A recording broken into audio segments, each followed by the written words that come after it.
आज हम बात करने वाले हैं एक बहुत बड़े बदलाव की, जो भारत में होने जा रहा है। ये है 2027 की जनगणना, जो इतिहास में पहली बार पूरी तरह से डिजिटल होने वाली है।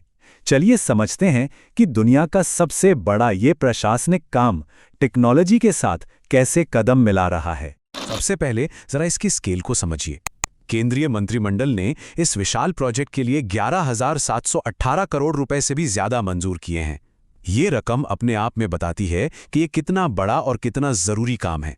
सोचिए, 1.4 अरब से भी ज्यादा लोग, और उन सब की गिनती होगी डिजिटली। जी हां, इतिहास में पहली बार। ये सिर्फ भारत के लिए ही नहीं, बल्कि पूरी दुनिया के लिए एक बहुत बड़ा, एक ऐतिहासिक पल है।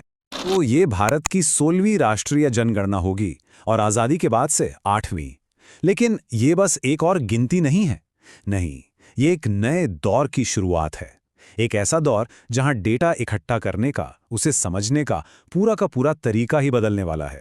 तो सवाल ये उठता है कि आखिर इतने बड़े देश की गिनती की कैसे जाएगी। इसका जवाब छिपा है एक बहुत ही सोच समझकर बनाए गए 2 फेज मास्टर प्लान में। तो ये प्लान है क्या? देखिए, पहला फेज होगा मकानों की लिस्टिंग और हाउसिंग सेंसस का, जो अप्रैल से सितंबर 2026 तक चलेगा। उसके बाद असली पॉपुलेशन की गिनती वो शुरू होगी फरवरी 2027 में। और हाँ, एक बहुत ही स्मार्ट मूव ये है कि जो बर्फीले इलाके हैं ना, वहाँ ये काम सितंबर 2026 तक ही निपटा लिया जाएगा, ताकि मौसम की कोई दिक्कत ना आए। और इस मैसिव काम को करेगा कौन? इसके लिए तैयार की जा रही है करीब 30 लाख लोगों की एक फौज। जी हाँ, 30 लाख कर्मचारी, जिसमें एन्यूमरेटर्स और सुपरवाइजर शामिल होंगे। मतलब एक बहुत बड़ी टीम जो देश के हर कोने तक पहुंचेगी। और ये सिर्फ एक नंबर नहीं है, जनगणना में हर घर तक जाना होगा। और ये काम कौन करेगा? ज्यादातर सरकारी स्कूल के टीचर्स, हमारे ही समाज के लोग, जो घर घर जाकर ये जरूरी जानकारी इकट्ठा करेंगे। तो ये सिर्फ टेक्नोलॉजी नहीं, इसमें एक ह्यूमन टच भी है। ओके, तो अब आते हैं सबसे रेवोल्यूशनरी हिस्से पर। नई तकनीक, नए नियम, यानी हम कागज से पिक्सल की दुनिया में जा रहे हैं। जरा फर्क देखिए, पुरानी कागजी जनगणना और 2027 की डिजिटल जनगणना में जमीन आसमान का अंतर है। जहां पहले हाथ से डेटा भरा जाता था, अब मोबाइल ऐप से होगा। जहां प्रोसेसिंग में देरी होती थी, अब रियल टाइम मॉनिटरिंग होगी। और सबसे बड़ी बात, अब खुद अपनी जानकारी भरने का, मतलब सेल्फ एनुमरेशन का ऑप्शन भी मिलेगा। ये सच में गेम चेंजर है। ये सब होगा कैसे?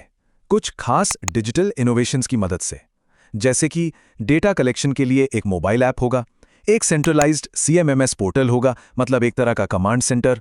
मकानों की लिस्टिंग के लिए वेब मैप ऐप होगा, और जैसा कि बताया, सेल्फ एन्यूमरेशन का ऑप्शन तो है ही।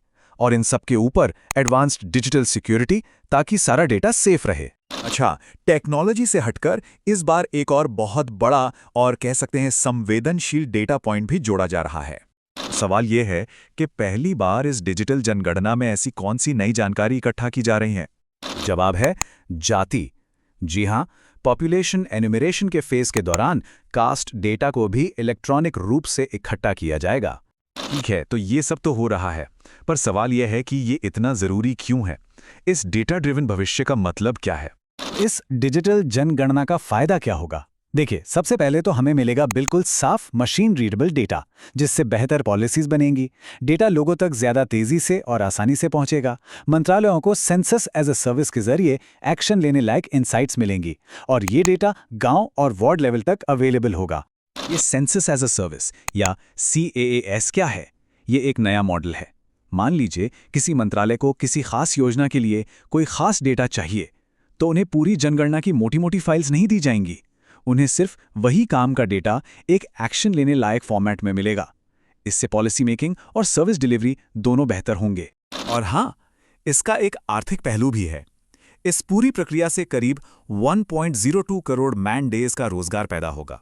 और ये सिर्फ आंकड़ों की बात नहीं है। ये प्रोजेक्ट स्थानीय स्तर पर हजारों कार्यकर्ताओं के लिए डिजिटल स्किल और कैपेसिटी भी बनाएगा। मतलब ये एक तरह की स्किल बिल्डिंग भी है जो लंबे समय तक काम आएगी। तो आखिर में सवाल ये है, जब 1.4 अरब का देश खुद को एक नए डिजिटल आईने में देखेगा, तो उसे क्या दिखाई देगा? वो अपने बारे में क्या नई बातें खोज पाएगा?